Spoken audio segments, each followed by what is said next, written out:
All right, so we are back with the Creativity Talks. I'm Crystal and this is Rene, and we are here with Daniel Cape. And Daniel is going to share a bit of his creativity journey with us and some of the work he's done, including writing a book about the process of creativity. And we'll learn more about that. So Daniel, I'd love to yield the stage to you just to give us an introduction of your work. Yeah, thanks, Crystal. So I think I've always been a creative person, but I never really understood, I guess, what creativity is or how to teach creativity. So a few years ago, I guess about 6 years ago, I started working on my PhD in creativity studies. And since then, I've learned a lot about what it is and how to teach it. And I've realized that we all have creativity. And my goal is to make creativity easier to understand. So I try to break it down into small little chunks, I guess, or concepts that will help people identify creativity in their real lives, but it also helps them to talk about it intentionally instead of just saying like go off and be creative. Like nobody knows what that means and it's super ambiguous. So we could say like we need to use divergent thinking now, or we need to use uh maybe we need to challenge assumptions or combine ideas. And so it gives people a language to talk about creativity with more intention. Uh-huh. And so is that kind of what you lay out in your book? Yeah, so the book was specifically for experiential educators. So that's where my background is. And experiential education is defined as challenge and experience followed by reflection that leads to growth and learning. And so it's a lot of more hands-on, like active learning. Uh-huh. And I have a master's degree in it, and I got that in like 2008. And since then, I've wondered about how creativity plays in to experiential education or what the relationship was. And so when I started working on my PhD, I started to understand that more. And so the book was about how experiential educators are pretty much using creativity already, but it was just kind of helping them identify more of the significance of it and kind of put what they're doing into a larger perspective. And so the book has 3 parts, and really, I mean, it's good for everybody. Like I've had people read it who weren't educators. I forgot, they worked at like a thrift shop, like a large thrift shop. I've had people that are like fitness coaches that read it too, and they got stuff out of it. So the book is in 3 sections. And the first section is it kind of gives a few theories of creativity. So there's one that's the 4 Ps, which is person, product, place, and press, which is environment. And so that helps explain more how to identify creativity or how to facilitate creativity. And then also talk about the 4 Cs of creativity, which are mini C, little c, pro C, and big C. And so those are different levels of creativity. It helps you identify and better understand creativity. And I can explain those more in a second if you want. Yeah.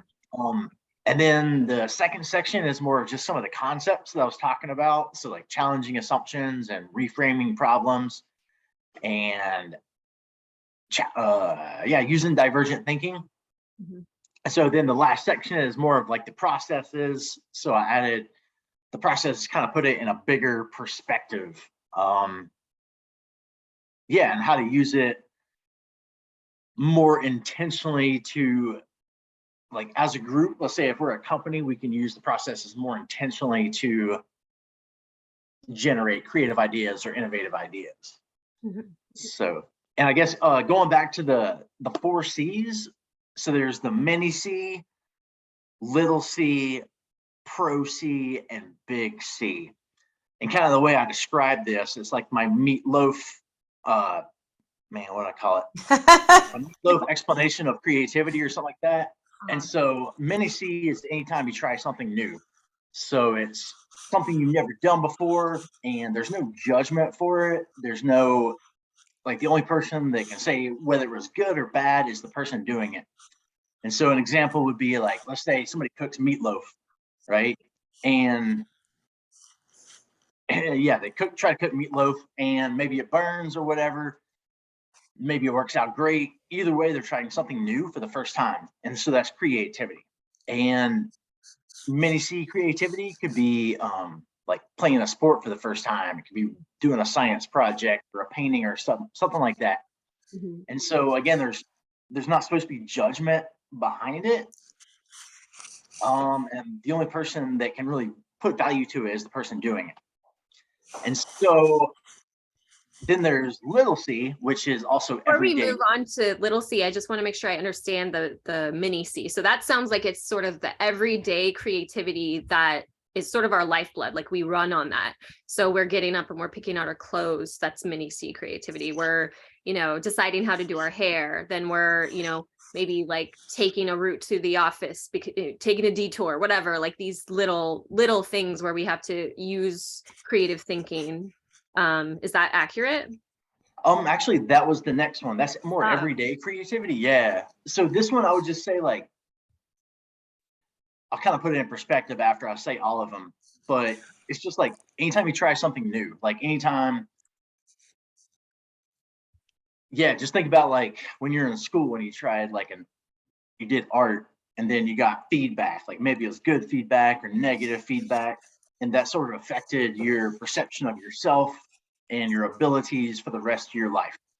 So that's kind of like a mini C example where how we react to people's efforts can make a difference. Like if we criticize them and tell them they're terrible, they're not going to want to try it again. Mm-hmm. If we overpraise them, then they're going to have this false sense of accomplishment and feel like they're better than they are.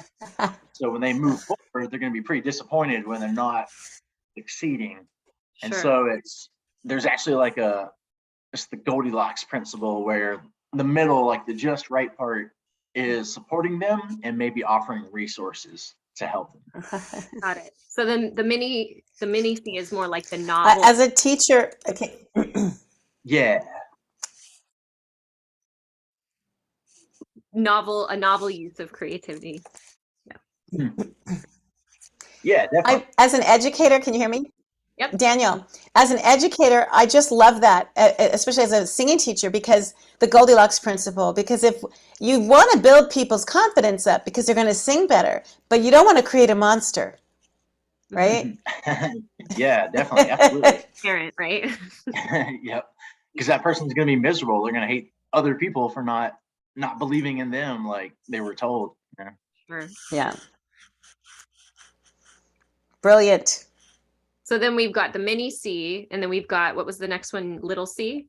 Yeah, little c. And so little c is everyday creativity. And that's the stuff that you were talking about before, Crystal. So it's like anything. Oh my God, sorry. It's like how we overcome the obstacles that we face in our daily lives. So my meatloaf example for that is, let's say that the person who was cooking meatloaf, was going to try again. They failed that first time, but they got good support and they're going to try again. And let's say maybe that worked. And so they're going to do a third time. And then the third time, they're starting to make it and they're missing an ingredient or something like that. Or maybe the oven isn't working. And so they had to find an alternative way of accomplishing that task. And so that's what you were talking about. Like if you're on your way to work and you encounter a detour, an unexpected detour, like you're going to have to solve that problem kind of in the minute. Mm-hmm. And there's actually a story about that. So in the 1930s, there was a lady named Ruth Wakefield who worked at an inn in Massachusetts. And one day she was making her chocolate cookies and she realized that she was out of baker's chocolate. So what she did was she thought she could substitute semi-sweet chocolate by breaking it up and stirring it in the dough. And then her surprise, when she pulled the cookies out of the oven, it didn't make chocolate cookies, but she had invented chocolate chip cookies, or what was called the Toll House cookies, named after the Toll House Inn where she worked at. And so I love it. And so normally everyday creativity doesn't result in something that significant, but that's just a good example of how it looks, I guess. Yeah. And so everyday creativity and personal little mini C is also called personal creativity. I think they're very similar, and I think when you read some of the definitions of them, they sound the same. But yeah, that's kind of how I see the difference between those two. Gotcha. Yeah. And then we so have more, I right? love the story. yeah, thanks. And so then Pro C is, I don't know if you've ever heard of the 10,000 hour rule or the 10 years or 10,000 hours. Yeah. So So that's the Pro idea C, that you have to put in 10,000 hours to gain a skill or master a skill, maybe. yeah, exactly. So you have to put in 10,000 hours to master a skill. And someone can do that and they can be creative and they can be acknowledged for it, but they don't reach that next level, that big C that I'm going to talk about. So they're like semi-amateur or semi-pro, I guess. I mean, yeah, semi-pro. And so the example I like to use for that is the band Meatloaf. Like everybody knew them, not everybody, but people in America knew them, I guess, but they weren't like some huge, like revolutionary band.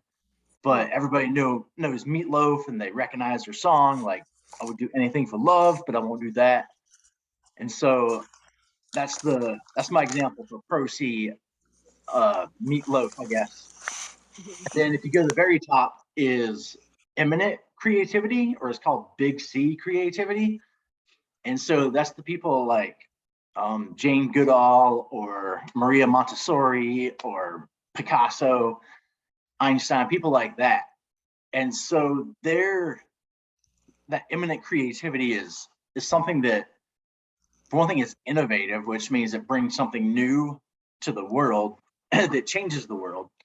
But it changes their field and it affects other fields as well. And so throughout time. And so originally that creativity, those were the people that were studied. So they wanted to know like what it was about these like amazing inventors. So everything was compared to these individuals. And so that's where we get a lot of our understanding about creative individuals from. But since then, I realized that not everybody agrees on it the same, but everybody has creativity, and creativity doesn't have to be like for these giants. Right. Yeah. Right. And so basically, and this is what I say in the book too, like people are discouraged from being creativity at the mini C level, and then they judge themselves based on the big C level.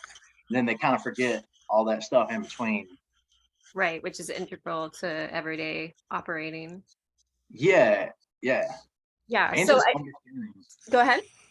I was gonna say, and just understanding how we're creative. Like a lot of people don't understand that. I feel like that's a simple explanation of it.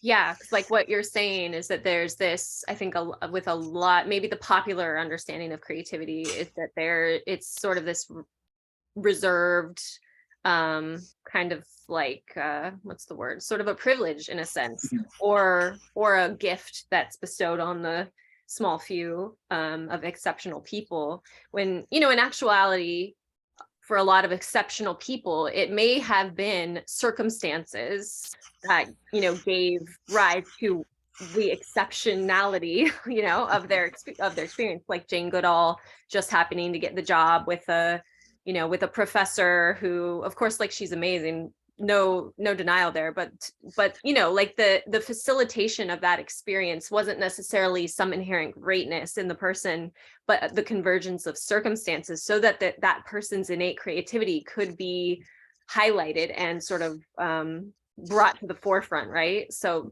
that possibility, I would say, exists for everyone with the right set of circumstances, which are other forces at play beyond creativity, or we might say it's like the universal creativity at play. And that could be actually one argument for like how that those people rise to the greatness that they do achieve is that they sort of converge with the universal creativity. Well, and I think that if you can hear me, I don't know if you can you? Okay. Yep. I think the difference between like Daniel's approach, which of course when I was reading your book, I was just going crazy with excitement because it was one of the first that I had come across that wasn't like Mihaly Csikszentmihalyi. How do you say his name? You met him. Mihaly Csikszentmihalyi. Oh, Thank you. yeah, we needed that. So let's say it together. Mihal. Mihal. Yeah. Chick sent me hi. Chick sent me hi. Yeah, chick sent me hi. Yeah, that's pretty sure that's how you say Yeah. it. Well, Something we like say it that. all the time wrong. That's Yeah, all I right. said, how am I supposed to know how to say it? But you did a great job. But anyway, he met him because he has been in circles with him. But the beef that I take up with experts that are geniuses, not that you're not, or not that Crystal's not that I'm not, we could be, but the geniuses that don't include in their books, hey, you're creative too. Like, you're very concerned about people thinking they're not creative. So am I. So's Crystal. So the fact that you broke it up into 4 different, like quadrants, so that people can see themselves, so that it's not reserved for the select few. I think it's the most inspiring message in the world. And when you did your TED Talk about expanding the definition of creativity, I'm sure people got back to you and just like, oh, thank you so much. Thank you. Right? Yeah, you get feedback. Yeah, I love that. And people just either connecting with one thing or so like in the TED Talk, I'd say my two rules whenever I teach. So I teach caricatures, and I teach it. I kind of have a nonprofit, I guess, an unofficial nonprofit where I teach them to kids. And my 2 rules are to make mistakes and to have compassion. And so I said that in the TED Talk also. But people come up and they recognize that, or they try to like encourage their kids, to make mistakes and things like that. So yeah, it's always cool. Creativity just has like an energy with it. So anytime you talk about somebody or talk about creativity with somebody, it's just like this It's energy. true. Yeah. It's true. It reminds me of God. Me and Crystal have talked about that too, that everyone has their opinion of God, right? And an experience with God and, like a mission statement of God. And it feels like when you were writing your book, maybe you felt this, and I don't know, Crystal, in your courses, because Crystal does courses on creative play and creativity in self-care, and the key word being the sacredness, like this, the idea that our creativity can be sacred when we engage with it. So just when, I don't remember what I was going to say, but I feel like we're all on the same page when it comes to protecting our rights Mhm. to creativity. Just like, people don't want to be told what religion is. They want to discover for themselves what their faith is, or how they have experienced the God energy. To me, it's so much the same. But I love that we all click in that. And I think educators do that. Like, we're all teachers. My brother Nick is a teacher. And when you're a teacher, you're not sitting there trying to write a book to impress people about how smart you are, in the ivory tower, and how much research you've done. When you write a book and you're an educator and a teacher, you really, really care about touching and making it relevant and making it engageable. And you did such a great job. And you did break so many concepts down to where they were understandable as a teacher, as myself. So anyway, I'm so happy I got an internet service for that. Blah. So the book is called From Experience to Creativity. Can you tell me a little about how you chose that title? Here, I'm Yeah. going to hold it up. Wait, don't talk. Awesome. Renee's So talking and it's being held up. Can you? yeah, looks never. good. There we go. Yeah. So man, I learned a lot from that book. But I think the idea was that as an experiential educator, you want to provide people with experiences, and those positive experiences, kind of like that many see creativity I was talking about. And so that's what we do in experiential education, is we provide this safe environment with what we call challenge by choice, where you don't want to do anything that people aren't going to force you to do anything. Right. But I think those experiences lead to creativity. And so now, like after I've written the book, I feel like experiential education or creativity is the destination, and experiential education Ooh, is the best way to get there. So definitely feel like creativity is the destination, I'll finish. And and experiential experiential is the way to get there. education is like I'm ordering at Burger King. Yeah. The creativity. Fast Yeah. food. So now that we kind of understand your work a little bit, so, you know, a blip or a glance into it, let's say, I'd really love to rewind to your early years and maybe your childhood, your teen years, and how creativity touched you throughout your life. Yeah. Like I always remember being a pretty creative kid. There's actually a story in my book that I tell about a flashlight. So I used to have this box of like gadgets and random things. I would always take apart my remote control cars and other electronics. And so then I'll try to kind of put them back together and create my own whatever out of it. And so one night I connected a light bulb and a motor and a battery with some wires. And so I was like, when the light bulb came on, the motor came on, and I was like, man, I got a great idea for this. So like I ran to my mom and I'm like, look, mom, and I showed her and I was like, it's a flashlight for blind people because the motor lets them know when the light bulb's on. And then like I realized what I said, and my mom started laughing and I started laughing. But that's actually an example of mini C or personal creativity. Yeah. And so my mom was like, if she would have been like, that's the stupidest thing ever, Yeah. it really would have harmed me, I guess. So yes, I remember doing that. I was probably like 10 or something like that when I did that. But also in 5th grade, I had like the most influential teacher I've ever had, Mr. Kason. And I just remember him, like, he was exciting and he would tell stories and he was curious about things. And like we would get extra credit for drawing pictures and making these designs out of puzzles. And so I feel like he normalized like that kind of stuff, or he like engaged the students and like made it exciting to learn. So I feel like that made a huge difference on like, I guess, my development for the rest of my life. Because I remember him, Mr. Kason, just, I don't know, I have like positive feelings when I talk about him and when I think about him. And I just remember how he was just one of the most incredible teachers, like those once in a lifetime teachers. And then I don't know, I used to draw when I was in high school, and I used to draw when I was in middle school too, I guess. But in all honesty, like when I was in high school, like I was a straight, like I wanted to do what I was told, like I wanted to like be a people pleaser and things like that. And so like I went in the military too, and I was the same way. But I know I'm kind of a weird dude and I think differently than a lot of people. And so it's kind of it was kind of funny because like when people in the military found out that I was an artist, they were like, "Oh, that makes sense." Right. Like, so yeah, and I've always valued experiences. That's one of my core values, is challenge and adventure and experiences. And so that's kind of part of creativity, is being open to new experiences.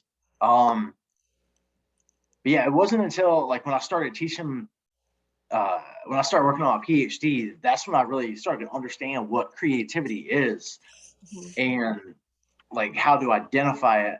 And so now I'm like, I kind of dance around all the time. Like I don't care what people think as much. Like I got a blue beard, I don't care. And so now I realize, like looking back, like all the times when like I was doing group work and I would like offer a stupid idea or a ridiculous idea, I guess. Like you're supposed to do that in creativity, like offer ridiculous, absurd, impossible ideas. Like when I started learning about it, I kind of looked back at my life and I'm like, oh, that's why I did that. Or that's why they didn't understand what I was talking about. And so it's kind of helped me like understand how other people think as well. And you can see like that creativity missing in people. And so I feel like I found it in myself because of going to school.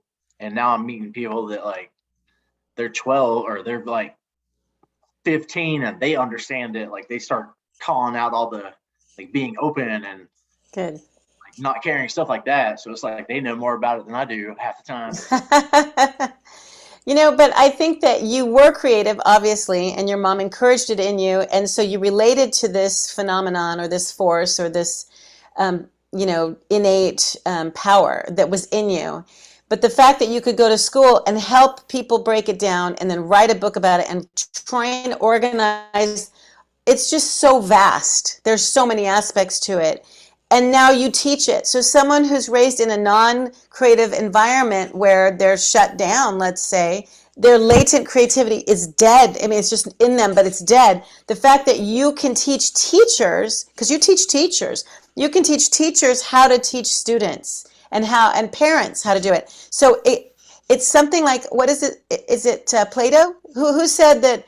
What's the forms? Your Miss Psychology. Yeah. So we're just remembering the forms that we were born with. It's in us already, and that's what educare. So the Latin word for educare means bringing forth from within. So our goal as instructors is just to go back to Plato's forms and say, it's in you, let me help you find it. I got the flashlight because you're blind. And I love that flashlight story too, because it's such a sweet example of the innate creativity we have, and then two, how creativity connects us in love.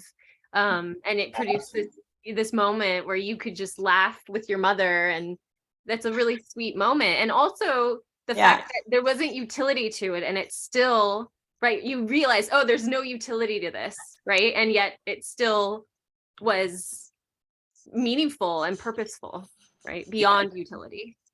And so there is actually like a real life flashlight for blind people. That's what they call it. And the way it works is if they're going to the grocery store, they can point it at items and then it'll read the items, and they like have headphones in. And so like at one point recently I Googled like flashlight for blind people, and that's what came up. So somebody else was on the same page as me, I guess. Totally. Yeah, that's great. I wanted to ask you, with your experience being in the military, because I think that's a really good example of an environment where like creativity as we understand it might be frowned upon, or, the outward displays of like differentness or whatever. And so, when your colleagues or your fellow, soldiers or whatever you call them, when they discovered that you were an artist, what do you think that meant to them? Like what kind of like, what did that tell them about your identity and about who you are? So I think it's more of assumptions. Like, I feel like their assumption would have been like, oh, he's creative, like artists are creative and weird and things like that. The interesting thing actually is that the military is extremely creative. Like there's right. So like, I'm not too familiar with like other militaries. I know some are kind of the same, but the US military is very creative, and they actually empower people to be creative. They might not say it, like it might be like more like adaptable or something like that, but that is one of our strengths as a military. And there's actually a quote from a World War II Nazi general or somebody that was being interviewed afterwards. He said that the military has manuals for everything. We have books that are like for everything, a pencil, a computer. And so he's like, the US military has manuals for everything, but the problem is nobody follows them. And so that's because the military gives you that power to like, this is how it's done, but you're going to have to adapt to however you do it pretty much. So there's a surprising amount of creativity in the military.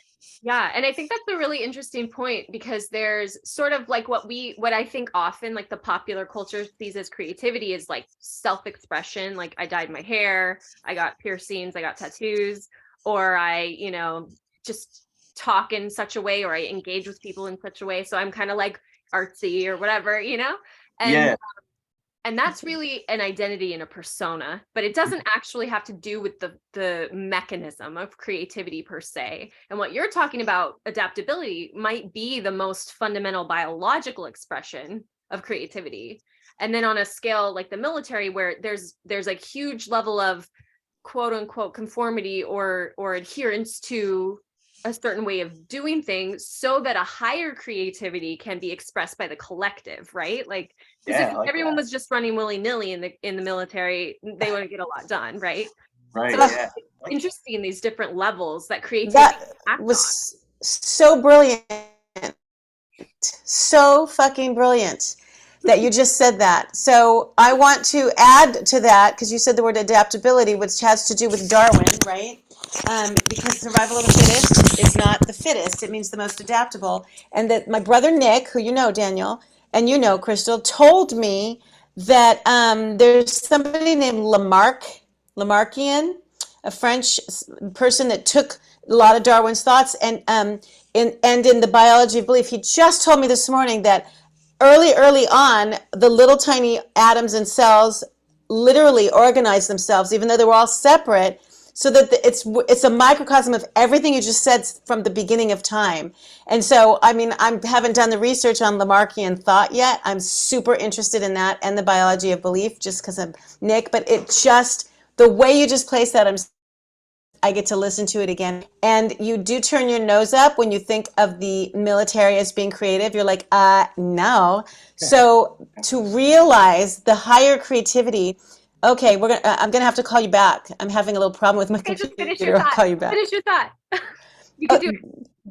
That was it. No, that was it. It was just a brilliant way to put what he just said, because we all have that reaction to the military. And so Right. thank you, because that was brilliant by both of you. Mwah. All right, I'll call you right back. Great. See you in a sec. All right. Is she? Cool. She's got to restart the meeting. So